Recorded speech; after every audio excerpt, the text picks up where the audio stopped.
Bismillahirrahmanirrahim. Assalamualaikum warahmatullahi wabarakatuh.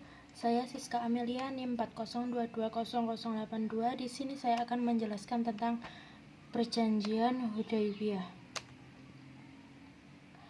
Awal mula terdapatnya sejarah Perjanjian Hudaybiyah yakni ketika Nabi Muhammad SAW mengadakan perjalanan ke Mekah. Perjalanan tersebut dilakukan untuk ibadah haji.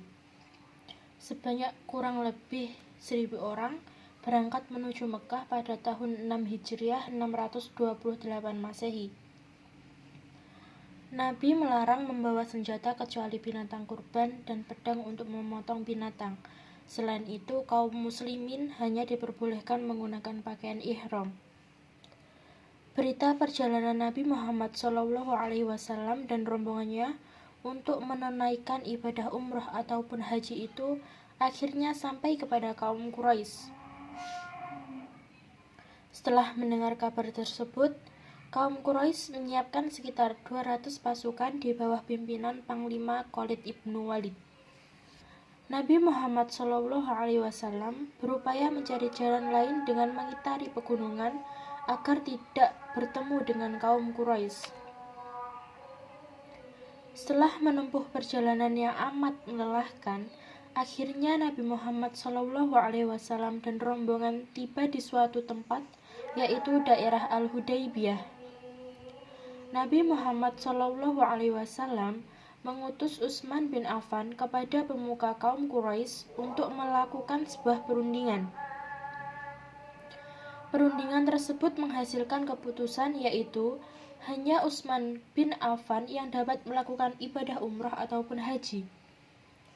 Orang Quraisy akhirnya percaya bahwa kedatangan Nabi Muhammad SAW dan rombongannya hanya untuk melakukan ibadah umrah, bukan untuk berperang. Upaya untuk mencapai titik kompromi orang Quraisy diwakili oleh Suhail bin Umar dan kaum muslimin diwakili oleh Nabi Muhammad SAW yang ditemani oleh Ali bin Abi Thalib. Maka pertemuan tersebut menghasilkan sebuah perjanjian yaitu Perjanjian Hudaybiyah.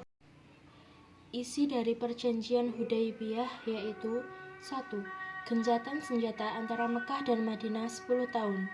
2. Warga Mekah yang menyeberang ke Madinah tanpa seizin walinya harus dikembalikan ke Mekah.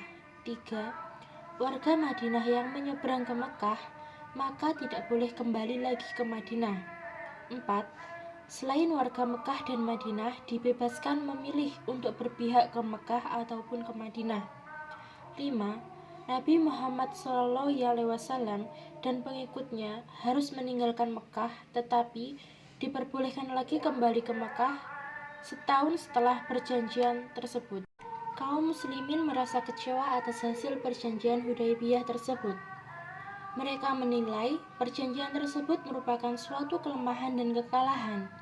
Namun dengan berjalannya waktu, hasil perjanjian ini mulai terlihat. Sejarah perjanjian Hudaybiyah ibarat suatu kemenangan yang nyata bagi orang muslimin dan perjuangan Islam.